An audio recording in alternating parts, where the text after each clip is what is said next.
افغانستان کی سرزمین ہو یا پاکستان کی سرزمین، کسی کے خلاف اسے استعمال نہیں ہونا چاہیے۔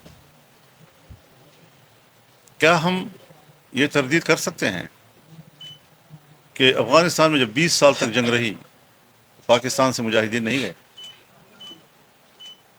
اور کیا اسٹیبلشمنٹ کی نگرانی میں نہیں گئے؟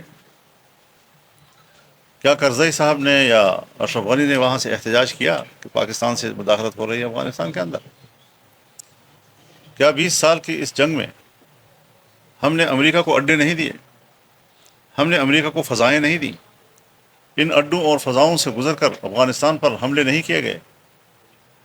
وہاں کی طالبان حکومت نہیں پلٹی گئی؟ 20 سال تک بمباریاں ہوئی، کیا وہاں سے کوئی شکایت آئی کہ آپ کی سرزمین سے جہاز اڑ رہے ہیں، آپ کی فضائیں استعمال ہو رہی ہے، ہم پر بمباریاں ہو رہی ہیں؟ تو اگر آدمی خود مضبوط ہو، ان کے اعصاب مضبوط ہوں اور خود اعتمادی اندر موجود ہوں، تو پھر مسئلہ بنانے کے لیے بہانے تلاش نہیں کرنے چاہیے۔ کیا آج تک اگر یہاں پر افغانی پکڑے گئے ہیں یا افغانی مارے گئے ہیں، کوئی افغانستان کی امارت اسلامیہ سے احتجاج آیا ہے کہ ہمارے لوگوں کو کیوں مارا ہے، یا ہمارے لوگوں کو کیوں گرفتار کیا گیا ہے، یا ان کے خلاف آپریشن کیوں کیا گیا ہے؟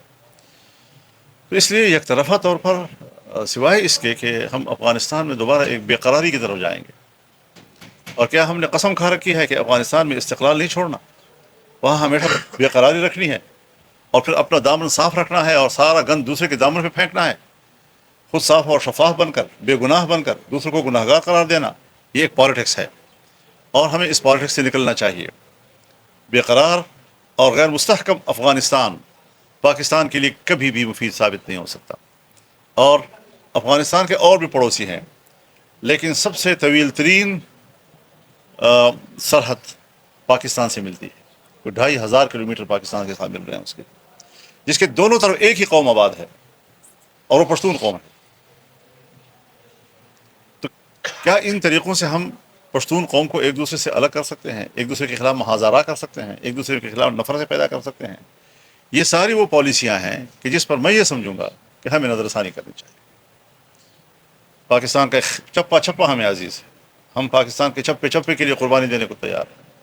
اگر انڈیا کے خلاف جنگ ہوتی ہے، ہم نے ایک صف ہو کر فوج کے پشت پر کھڑے ہونے کا اعلان کیا تھا، اور آج بھی ہم اسی جذبے سے بات کر رہے ہیں۔ لیکن یہ ہے کہ جب معاملات پیچیدہ ہوں تو اس کو راہ راست پر لانے کی کوشش کرنی چاہیے، اور ہم اپنے ملک کے ساتھ ہیں، ملک کے وفادار ہیں، ملک کی بہتری کے لیے سوچیں گے۔